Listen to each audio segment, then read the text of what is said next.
tema de reflexão: andando com Deus no mundo sem Deus. E aí? Andando com Deus no mundo sem Deus. Desde que eu recebi o tema, né, da festividade desta noite, da festa, do culto desta noite, é um tema profundo, porque vai falar exatamente da perspectiva nossa como servos de Deus. Tendo que vivenciar, tendo que estar no mundo como cidadãos, mas com a cabeça completamente fora do sistema e sem compactuar com o sistema, tendo que estar no sistema. É um tema que vai nos trazer, assim, uma reflexão e, sobretudo, um desafio para todos nós nesta noite. O texto que veio ao meu coração, e eu gostaria que você abrisse a sua Bíblia, Colossenses, do capítulo 3, porque é um texto que o apóstolo vai exortar a igreja e a nós a união com Cristo glorificado. Só mesmo assim, se apegando exatamente a uma das facetas que nós vamos começar a distinguir exatamente como a gente vai conseguir vivenciar exatamente isso. Porque nesse tema a gente tem que buscar um equilíbrio. Primeiro que nós não somos ETs, nós somos seres humanos. E há uma radicalidade, muitas das vezes, há um extremo que acha que nós não somos daqui. Nós não somos daqui espirituais. Mas enquanto humanos, somos aqui, sim. Amanhã eu vou ter que pagar um monte de conta. Eu até queria ser ET amanhã, para não pagar conta de luz, conta de água, conta. Então, ou seja, eu sou cidadão. Os desafios e os desígnios e as decisões da sociedade onde eu vivo, do Brasil, eu faço parte das decisões dela. Ou seja, eu sou cidadão. É que o brasileiro tem uma questão muito interessante. Nós somos muito afeitos aos nossos deveres e abrimos mão muitas das vezes dos nossos direitos. Aliás, nós até desconhecemos os nossos direitos. Nós somos muito afeitos aos nossos deveres. Aliás, isso foi uma carga colocada pela a história do passado do Brasil, de que nós só tínhamos, de fato, deveres. Mas nós temos direitos. E quantos direitos como cidadãos? A Carta Magna da Sociedade do Brasil, a Constituição Brasileira de 88, que é denominada como a Constituição Cidadã, exatamente por tratar exatamente dos direitos dos cidadãos. Lá no capítulo, tem um artigo 5º que tem 78 incisos, exatamente falando dos nossos direitos. E a metade dos brasileiros, imagina, não conhecem ou desconhecem exatamente pelo menos o artigo 5º e seus incisos, porque falam dos direitos dos brasileiros. O texto e o tema vai dizer exatamente, trazer-nos a um equilíbrio, andando com Deus no mundo sem Deus. O mundo, como a Bíblia diz, o mundo sistema, porque a palavra mundo na Bíblia ela tem vários significados, né? Mas quando a Bíblia diz que o mundo jaz no maligno, quer dizer, o sistema jaz no maligno. Porque se a gente for falar de mundo geográfico, o mundo é de Deus. E é a Bíblia que vai dizer: do Senhor é a terra e a sua plenitude. Mas o sistema em si jaz no maligno. E o que mais nós temos visto nesses últimos dias é, de fato, a operação do maligno em todas as esferas da sociedade, tentando minimizar ou tirar, ou muitas das vezes tirar a eficácia da palavra de Deus. Mas existe um organismo vivo na terra, denominado Igreja de Cristo, que propaga o Evangelho e a palavra dele como sendo a constituição maior, que é a Igreja de Cristo. É a igreja é a igreja chamada você. Nós somos colocados aqui neste mundo e fomos chamados exatamente para este reino dele, para sermos testemunhas dele. Nós somos testemunhas de Jesus. Atos 1:8 vai dizer exatamente isso: e ser-me-eis minhas testemunhas, aonde você chegar, no planeta Terra, você vai ser testemunhas de Jesus.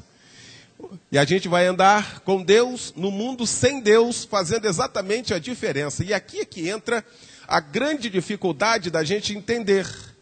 Como que eu vou andar no mundo com Deus, no mundo com Deus, no mundo sem Deus? Como é que se anda assim? Como é que se anda diferente das pessoas, dos nossos pares? Agora, interessante que essa diferença, ela só aparece essa diferença para mim. Porque o mundo, de fato, reconhece a diferença minha para ele. Ou deveria reconhecer.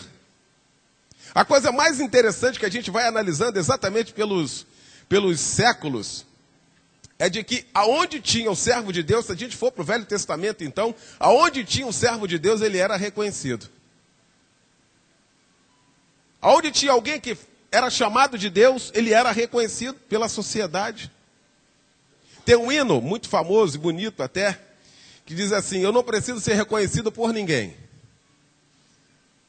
Não é? Eu não preciso ser reconhecido por ninguém. Eu não sei se o verbo ali era exatamente reconhecer. Eu acho que eu não preciso ser bajulado por ninguém. E nem preciso ser elogiado por ninguém. Mas reconhecido, aonde eu chegar, eu vou ter que ser reconhecido. Aonde você chegar, você vai ser reconhecido. Profeta Eliseu passando na rua, ele nem ouviu. Aí a mulher falou assim com o marido: olha, aqui ali vai um homem de Deus. O que é isso? É reconhecimento. Hoje, lá na sua rua, quando você passa lá, alguém diz assim: olha, não fala nada não, fica quieto, tá passando a dona fulana, ela é crente, ali, ó, serva de Deus. Lá no seu trabalho, alguém reconhece exatamente quando se é uma postura de crente, quando a gente não faz parte, não compactua com a falcatrua, lá na nossa repartição, e alguém diz assim: olha, não fala nada com fulano não, que eu já sei que ele não vai aceitar porque ele é crente. Sabe o que é isso? É reconhecimento. E isso quer dizer, andando com Deus no mundo sem Deus. É o mundo que tem que reconhecer exatamente essa diferença, minha e sua, lá. Nós temos que fazer a diferença. Aliás, nós somos chamados exatamente para isso, para fazermos a diferença. A diferença, ela é estabelecida exatamente quando eu sou chamado e quando eu vivo o Evangelho de Cristo. Porque não tem em nenhuma repartição, é onde você estiver, toda vez que você fizer algo que não é correto com a Bíblia Sagrada e você vai se parecer com o mundo na sua atitude, o próprio mundo vai perguntar a você: mas você não é crente? O próprio mundo vai reconhecer, porque o mundo espera de nós uma outra atitude. O mundo espera de nós uma atitude de quem tem a mente de Cristo. O mundo espera de nós homens e mulheres espirituais. Porque o homem espiritual, ele discerne a tudo, ele é comum, ele parece com todo mundo, ele não é diferente em absolutamente nada, humanamente falando, mas ele discerne tudo, e ele de ninguém é discernido, ele é comum, mas ele sabe o que vai acontecer. No mundo de hoje, no mundo sem Deus, o que tem prevalecido, lamentavelmente, é a esperteza. Todo mundo quer ser esperto, ou todo mundo quer ser mais esperto que o outro, todo mundo quer ser mais sabido que o outro, e a Bíblia vai dizer isso: homem enganando homens, ou homens tentando enganar homens. Hoje no trânsito, em qualquer lugar, tem sempre alguém querendo ser mais esperto que você, tem sempre alguém querendo tirar mais proveito que você. E sabe como é que a gente anda com Deus no mundo sem Deus? Muitas vezes passando como bobo, como ingênuo, muitas das vezes para eles lá, como, desculpa o termo, otários. Rapaz, o negócio veio na mão dele, rapaz. Ele deixou escapar. Aí um monte de gente se aproveita de falcatruas, de coisas erradas. E você está lá, muitas vezes você fala assim: meu Deus, muito obrigado porque eu não caí nessa cilada. E eles começam a fazer exatamente, a entrar exatamente na roda viva. E daqui a pouquinho vem a sindicância. E todo mundo vai preso e você continua livre, pregando o Evangelho, dando testemunho. Isso significa andar com Deus no mundo sem Deus. No mundo que parecia que estava muito legal. O mundo que parecia que girava a seu favor. Mas você foi advertido por Deus. E o teu discernimento de espírito, como homem e mulher espirituais, manteve você intacto. E alguém vai dizer: está vendo? Foi para ele também, mas ele é um homem de Deus. Ela também é uma mulher de Deus. Toda vez que a gente se voltar contra o sistema, nós vamos pagar um preço. Toda vez que você se posicionar contra o sistema que aí está, nós vamos pagar um preço. E foi assim desde o início. Se a gente pegar a vida de homens que pagaram com as suas próprias vidas por causa do sistema. Mas a grande diferença desses homens, sabe o que era? Porque eles sabiam exatamente no Deus que eles colocaram a sua confiança. Porque quando nós colocamos a nossa confiança no Senhor, a nossa vida ela vira secundária, tal qual o apóstolo Paulo vai dizer: porque morrer para mim é lucro. Eu não sei se essa é a nossa perspectiva no século 21, mas para esses homens foi exatamente assim. Eu não vou barganhar, eu não vou negociar absolutamente com Deus. Eu não vou negociar absolutamente nada com o sistema, porque eu tenho um compromisso com Deus. Às vezes nós queremos que, e nós até falamos, né? Eu acho até muito engraçado algumas frases de carro, aquelas faixas de carro, né? Que dizem assim, Deus é fiel. Pô, grande coisa, né? Deus é fiel. Mas é claro que Ele é fiel. A pergunta é, eu sou fiel? E eu?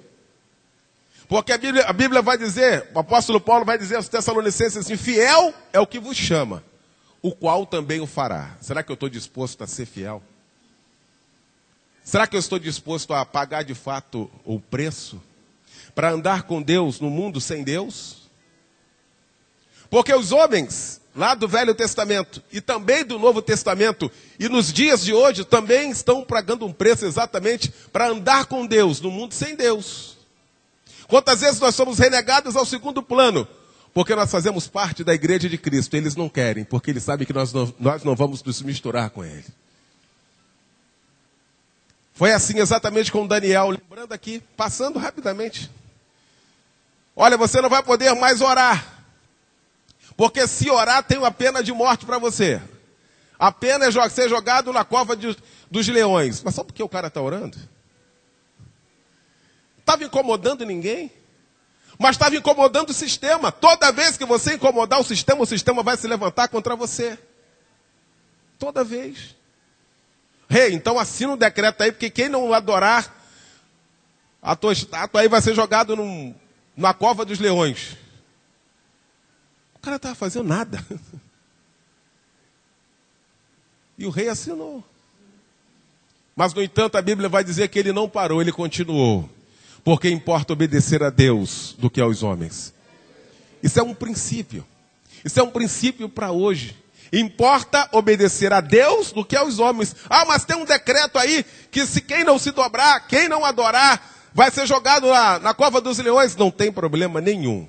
Eu prefiro estar com Deus. Eu prefiro continuar andando com Deus. Essa era a convicção desses homens. Sadraque, Mesaque e Abednego, a mesma coisa. E não se voltaram, não se revoltaram contra o sistema, não. Só não aceitaram o sistema. Se posicionaram contra o sistema. Olha, vai ser levantada uma estátua aqui, toda vez que tocar qualquer tipo de música, qualquer som, todo mundo vai ter que se dobrar e adorar a estátua do rei. A gente não vai fazer isso, não. Sabe por que eles não aceitaram e se posicionaram diante do sistema? Porque a palavra de Deus estava no coração deles. Somente ao teu Deus adorarás e somente a Ele prestarás culto. Pronto, acabou. Quando a palavra de Deus ela está dentro de nós e ela tem primazia em nós, toda vez que o sistema for contra, nós vamos nos posicionar. Olha, rei, tem uns rapazes aí que não estão te adorando, não. Estão descumprindo seu tratado aí. É mesmo? É quem? Sadraque, Mesaque e Abednego. Eles falaram que não vão, não. Vão não. Então tragam eles aqui. Ok, sim senhor. Sadraque, Mesaque e Abednego, é verdade que vocês não vão se prostrar? É verdade, rei. Quanto a isso aí, só pode ficar tranquilo que nós não vamos dobrar, não. Mas olha, mas tem uma pena. Tem uma pena para quem não se dobrar. Não tem nenhum problema. E a pena é ser jogado na fornalha. Aquecida 7 vezes. Não precisava, era só aquecer a fornalha e jogar lá. Olha, mas o sistema faz assim. A gente vai aquecer 7 vezes mais. Não tem nenhum problema. Outra coisa, rei, olha só, deixa só a gente falar um negócio para o senhor aqui. Se o Deus a qual nós servimos, se Ele nos quiser livrar, Ele até nos livrará. Mas se Ele não quiser, nós morreremos, mas nós não vamos te adorar. Posicionamento. Posicionamento. E a Bíblia vai dizer que aquele rei ficou transtornado, com o rosto, sabe, carrancudo, com raiva. E lá depois que tudo aconteceu, que o quarto homem da fornalha, que ele também viu lá dentro, livrou os 3, ele baixou um decreto e falou assim, agora, quem se levantar contra o Deus desses homens aqui, a gente vai destruir a casa dele, colocar no monturo, vai acabar com a descendência toda. Sabe o que é isso? Posicionamento. Se posicionar contra o sistema. É não abrir mão das suas convicções. Abrir mão das suas certezas bíblicas. Ah, pastor, o senhor só falou também do Velho Testamento, então vamos para o Novo.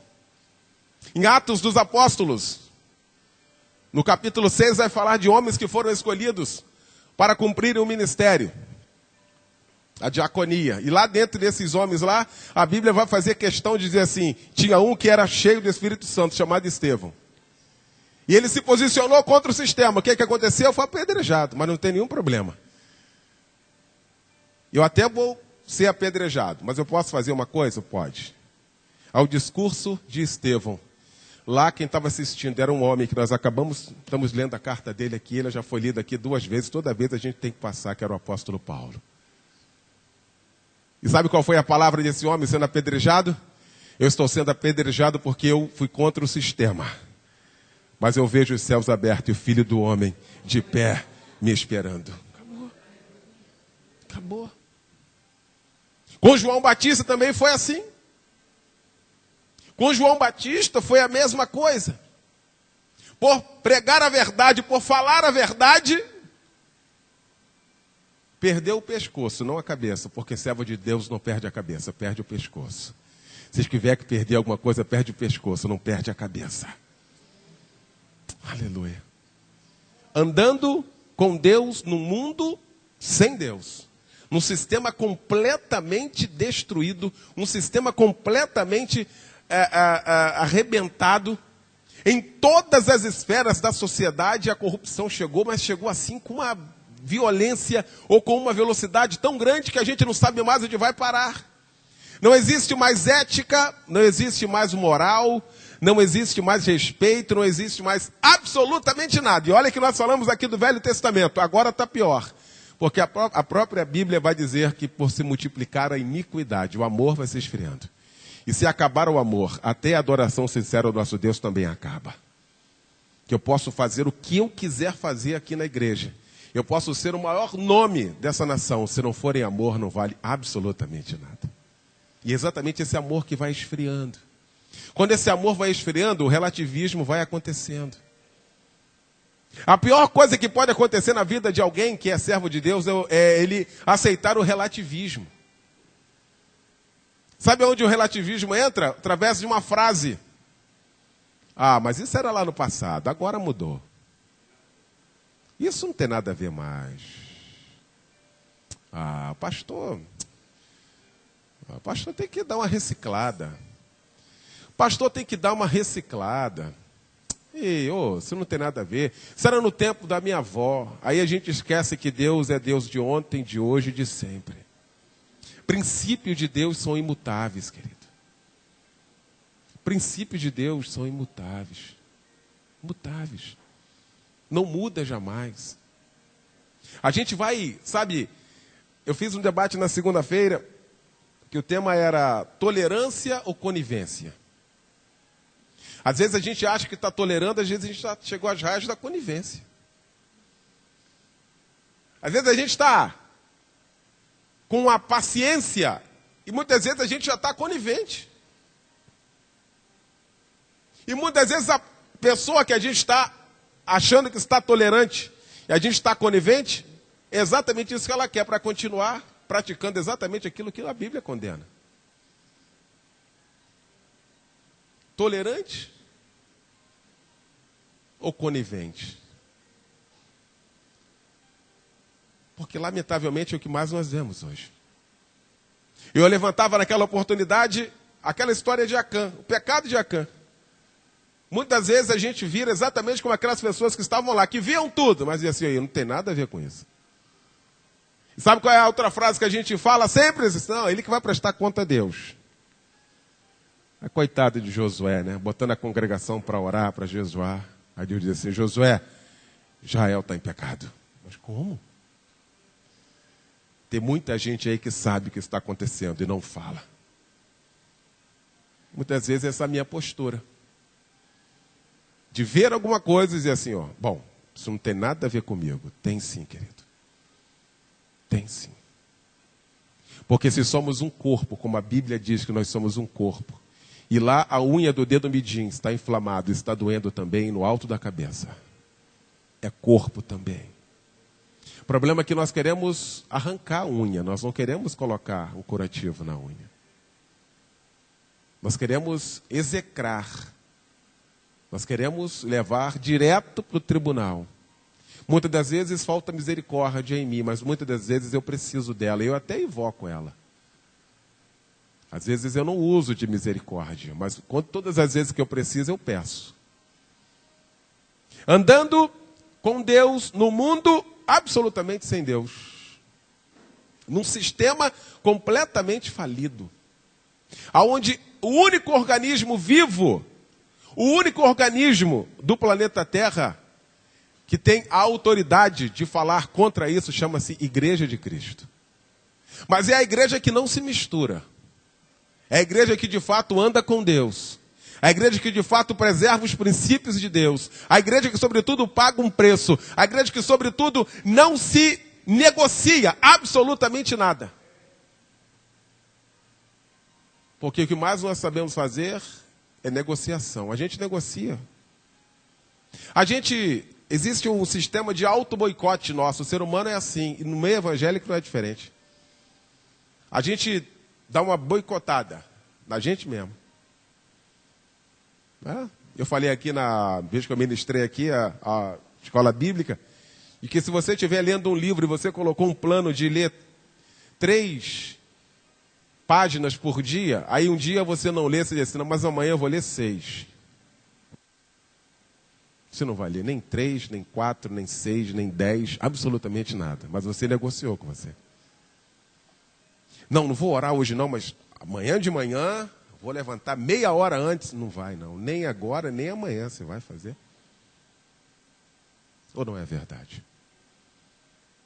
Há um sistema de uma morbidão, sobretudo na igreja evangélica brasileira.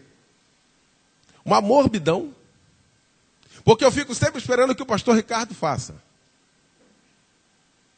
O pastor Ricardo espera que a pastora Beth faça. E a pastora Beth sempre acha que o Alexandre faça. Ou não é assim? Já passou pela minha e pela sua cabeça, num evangelho novo que está acontecendo. Porque há um evangelho paralelo hoje no Brasil. Eu não sei se vocês estão conseguindo perceber. Há um evangelho paralelo hoje no Brasil. E paralelo não vão se encontrar nunca. Então é um outro evangelho. É um outro evangelho. Que muitas das vezes nós até ouvimos ele. E muitas vezes nós questionamos, sobretudo aqueles que estão há mais tempo na igreja. Mas será que o evangelho que me ensinaram mesmo é verdade? Qual é o verdadeiro? Aquele que me ensinaram ou é esse agora? Porque esse agora é uma beleza. Esse agora nem precisa de fé para receber Jesus. Basta o sujeito ser inteligente. Porque se eu estou cheio de problema, eu venho para Jesus, ele resolve, eu não preciso ter fé. Para que eu tenho fé? Se eu for só um pouquinho inteligente, eu estou aqui. Eu quero resolver os meus problemas. E a oferta que parte muitas das vezes do púlpito é exatamente essa. Porque o céu ficou secundário. O céu já não é mais algo a ser alcançado, ele ficou secundário. Eu louvo a Deus pela nossa igreja, porque até mesmo quando a mensagem ela não passa por ali, o pastor Roberto diz sempre, se Jesus não voltar, se ele não voltar, sabe o que é isso? É que no nosso coração esse tem que ser o desejo número 1 da volta de Jesus. Porque senão, querido, o apóstolo Paulo vai dizer assim, olha, se esperarmos em Deus somente nesta vida aqui, somos os mais miseráveis dos homens. Os mais miseráveis dos homens. Um evangelho de conveniência, um evangelho que eu pego a Bíblia e começo a pegar um monte de texto fora do contexto para poder dar uma aliviada em mim. Toda vez que eu leio a Bíblia, eu tomo uma pancada, não tem outro jeito. Toda vez que eu pego para ler a Bíblia, tem sempre alguma coisa. A gente gosta muito de saber que ele vai nos abençoar. Não é? Senhor vai nos abençoar. Senhor vai nos abençoar. Toda vez que a gente pega na caixinha de promessa, servo mau e negligente, a gente, opa, isso aqui não. Isso foi mal. Mas a gente quer. Nesta noite, eu estou aqui na igreja, Assembleia de Deus, Ministério Filadélfia, pregando para uma igreja abençoada. Você é abençoado. Mas você é abençoado não é porque eu quero que você seja abençoado, porque o pastor Roberto quer. Não. É porque a Bíblia diz que o Senhor nos abençoou com toda sorte de bênçãos. Acabou. Esse tem sido uma das grandes dificuldades hoje de entendimento da Bíblia Sagrada e da bênção de Deus. A bênção de Deus hoje ela tem que ser tocável, ela tem que ser palpável, ela tem que ser tocada, ela tem que... Não, a bênção de Deus, as maiores bênçãos de Deus são invisíveis. As maiores bênçãos de Deus são invisíveis. Muitas vezes a gente até esquece de agradecer, porque ela é tão comum que a gente esquece de agradecer. Seu fôlego de vida. O que é isso? Tem um monte de gente que parou de respirar hoje. Tem um monte de gente que vai ser enterrado amanhã. E você está respirando. Sabe o que significa isso? Bênção de Deus. Mas às vezes nem. Quanto é que custa a sua saúde? Vamos lá. Quanto é que custa a sua saúde? A gente às vezes não agradece. Quanto custa a paz que existe lá na sua família? Agora tem gente milionária querendo dar metade do que tem para ter paz na família e não tem. Lá na sua casa está todo mundo em paz. Glória a Deus. Sabe como é que se chama isso? Bênção de Deus. Bênção de Deus. Bênção de Deus. A alegria da salvação que você está sentindo agora, aqui neste momento. Quanto é que custa isso? Você está tocando em algo aí? Não, mas você está sentindo Jesus aqui neste lugar. Mas esse evangelho paralelo que está sendo muitas vezes propagado aos quatro cantos, está dizendo que a gente tem que ter alguma coisa, tem que tocar, tem que tocar. E muitas vezes a gente entra numa roda viva. E o sujeito sempre fala que a bênção está em tal lugar, já viu isso? Aliás, o capítulo 23 e 24 de Mateus, Jesus vai falar exatamente isso. Cuidado, quando estiver chegando ao fim, alguém vai dizer que eu estou lá, eu estou aqui. Não vá, eu não estou. Ele que vai dizer. E há uma roda viva. Muitas igrejas, o sujeito ele não cria raízes nela. Porque o louvor aqui é muito bom, aí ali na freguesia ali a palavra lá é legal, aí na outra lá a coreografia é legal, o sujeito sai fazendo como se fosse um self-service. Virou um self-service. Ele vai e não consegue. Não cria raízes. E a Bíblia vai dizer, bem-aventurado aquele que é plantado junto a ribeiros de águas. Plantado, cria raízes. Aleluia. As pessoas estão andando assim loucamente, atrás de bênçãos. A Bíblia vai dizer o contrário. A Bíblia vai dizer que as bênçãos do Senhor, elas me alcançarão. Elas que vêm atrás de mim até me alcançar. Eu não preciso ir atrás dela. Aleluia. Uma coisa é andar atrás de bênção, outra coisa é agradecer a bênção. Muitas das vezes também nós não agradecemos as bênçãos que nós temos. Muitas vezes nós queremos ficar meio parecido com o mundo para a gente não ser descoberto. Não, Jesus te chamou para você ser luz, para você ser sal. E toda vez que você ser luz, toda vez que você for luz em algum lugar, você vai chamar a atenção.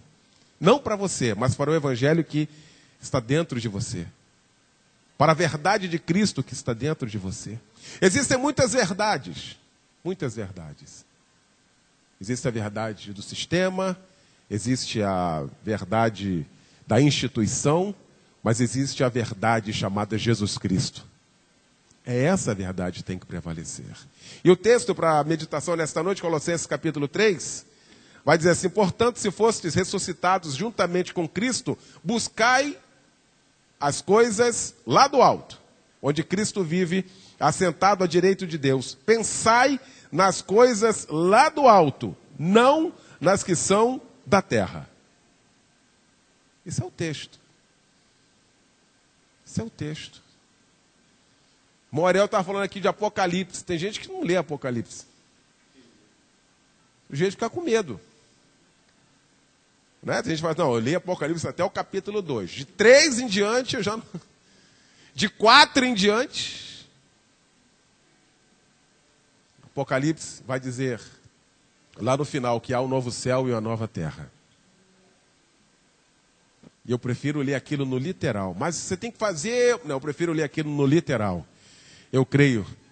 E tomara que seja exatamente assim. Em ruas de ouro. A árvore da vida. Lá não haverá nem luz, lá não haverá nem noite, nem dia, porque o Senhor será luz para sempre.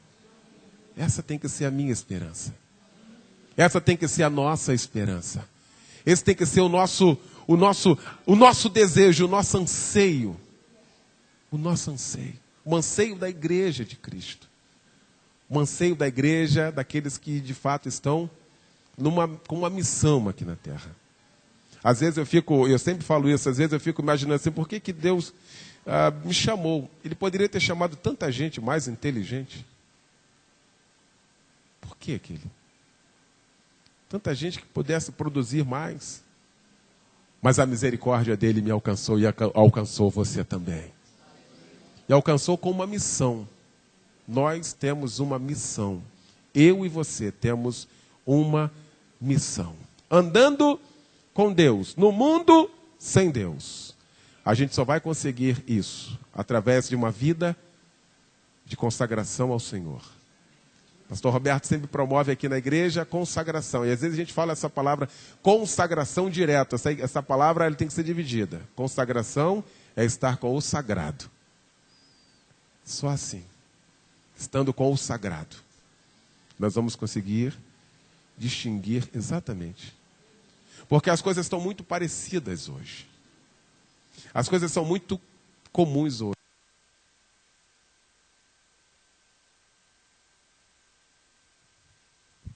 Obrigado. Pastor Roberto participou de um debate lá sobre discernimento. O dom do discernimento.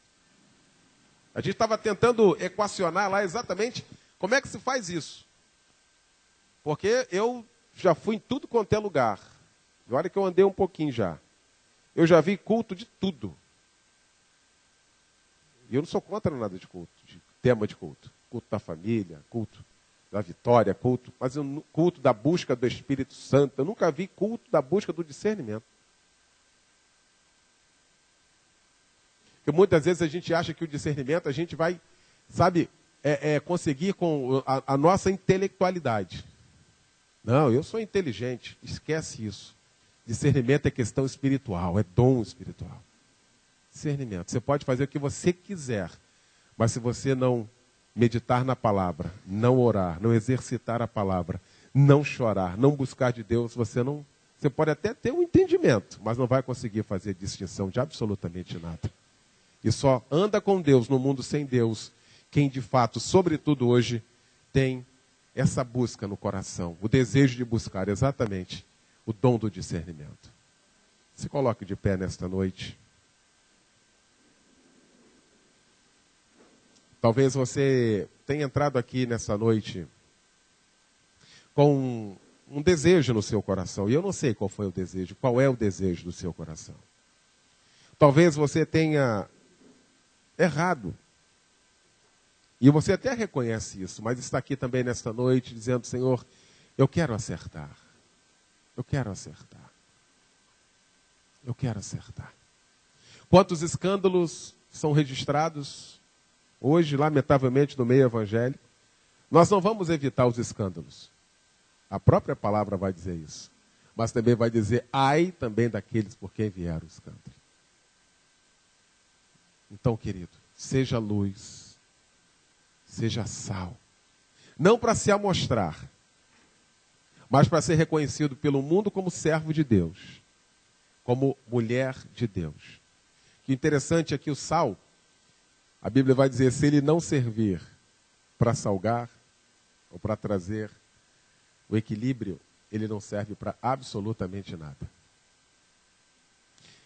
Eu gostaria de ter estado no domingo passado agora, a última lição, eu achei linda. Tudo ou nada. Eu não conheço nada mais radical do que a palavra de Deus. A palavra de Deus, ela é sim, sim. Não é não. E é isso que ela nos ensina. Andando com Deus, no mundo sem Deus. E o sal, ele é interessante. Se tiver pouco sal, a gente vai reclamar, né? tiver muito sal, a gente não vai nem comer. Mas se o sal estiver na medida certa, nós vamos elogiar a comida. E o mais interessante, você vai procurar o sal. Lá no final do prato, você vai encontrar todos os condimentos, menos o sal. Ele dá o equilíbrio, mas ele não aparece, tal qual nós, porque quem tem que aparecer e brilhar na nossa vida é Jesus. Coloque a mão no seu coração nesta hora. Se você desejar orar aqui diante do altar, você pode vir, sai do seu lugar. Talvez você precise nesta noite de algo e você veio pedindo nesta noite, dizendo assim: Senhor, eu preciso disso nesta noite, eu preciso de algo. Deus, eu estou fraquinho. Deus, eu estou pensando inclusive em abandonar a tua casa. Eu estou pensando em ir embora, Pai.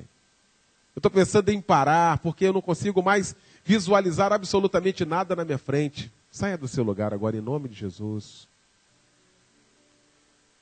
Aleluia. Aleluia. Sabe algo que Jesus valoriza na pessoa do ser humano? Sabe o que é? A sinceridade. A sinceridade do homem comove o coração de Jesus. Aquela mulher lá do poço de Jacó, aquela mulher poderia contar uma outra história para Jesus. Ele é judeu, ele não me conhece mesmo? Deixa eu contar uma história aqui para ele. Vou arriar uma outra conversa aqui para ele. Aí, como ele não me conhece, aí Jesus vai tocar em algo nela, na vida dela, e diz assim: vai lá chamar o teu marido. Pergunta simples. Aí sabe o que ela faz? Ela usa de sinceridade. Fala: Senhor, não tenho marido. Aí Jesus vai dizer assim: olha, eu gostei da tua sinceridade. Você já teve 5? E esse que também você está, também não é seu. Olha só. Sinceridade diante de Deus. Muitas vezes nós nos escondemos atrás de uma capa para nos mostrarmos fortes para o Senhor. Imagina. É muito mais fácil a gente se mostrar como Senhor, como forte, do que como fraco. Mas o Senhor nos conhece. Se existe alguém que nos coloca de pé com a sua destra, é Ele, quando nós pedimos a Ele. Quando nós clamamos a Ele, Ele, sabe, nos coloca de pé. O Espírito Santo trabalha como um dínamo, gerando força em mim e em você. É por isso que nós estamos aqui nesta noite.